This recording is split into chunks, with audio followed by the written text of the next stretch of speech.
Wisconsin Republican Governor Scott Walker is believed by Wisconsin prosecutors to have been at the center of a, quote, criminal scheme to violate election laws, along with top Wisconsin Republican political operatives. Court documents released today allege that Walker and his allies illegally coordinated fundraising with outside conservative groups, including the Wisconsin Club for Growth, to boost Walker and other Wisconsin Republicans as they fought against the recall efforts in that state 2 years ago.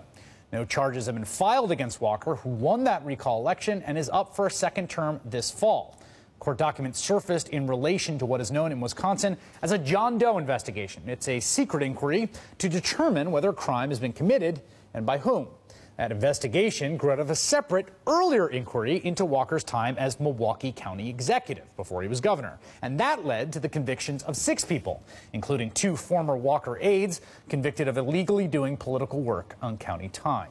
Walker did not respond to our request and invitation to come on the show to respond to the new allegations.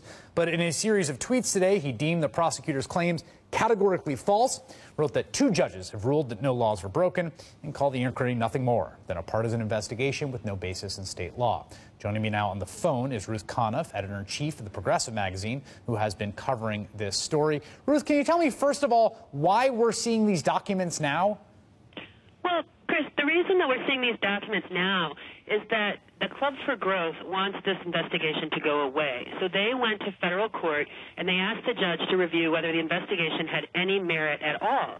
And in response to that request, the federal judge looked through all these documents and released today a whole lot of new information that we hadn't seen before that pertains to that very question. So he has the arguments of the lead prosecutor, a Republican, by the way, Fran Schmitz, saying this is a grotesque violation of Wisconsin campaign finance law. And furthermore, for the first time, we hear Walker is a target of the investigation and is deemed to be at the center of this criminal behavior, this coordination. And the evidence for that is that Walker wrote an email in his own words to Karl Rove explaining that there is a coordinated activity that his right-hand man, the former head of the Republican Party in Wisconsin, R.J. Johnson, a close campaign advisor of Walker's, is working with outside groups and coordinating the efforts and making a pitch to Karl Rove that Crossroads GPS, Karl Rove's group, ought to put big money into Wisconsin because this is a nationally significant coordinated effort for this, triumph of these right-wing groups and Republicans in Wisconsin. So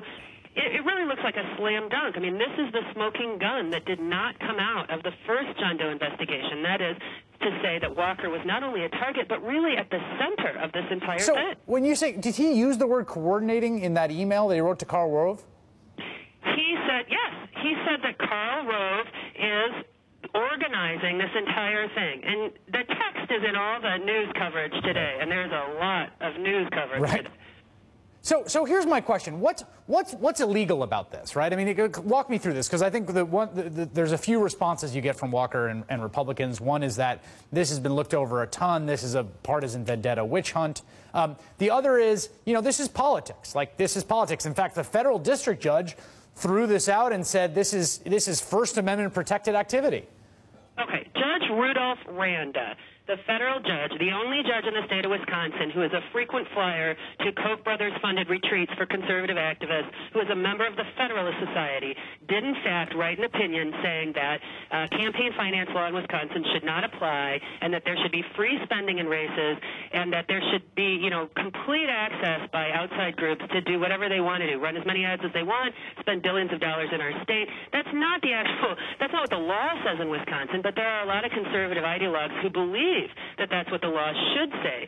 Randa also in that decision asked that the prosecutors insisted, in fact, that they destroy all of the evidence in this case. And had that happened, had the Seventh Circuit Court not reversed that decision by Randa, we would never have seen this email from Scott Walker to Karl Rove. So, yes, there are conservative ideologues who are arguing really forcefully that this is a partisan witch hunt, in spite of the fact that it's led by a Republican prosecutor, that there ought not to be these campaign finance laws.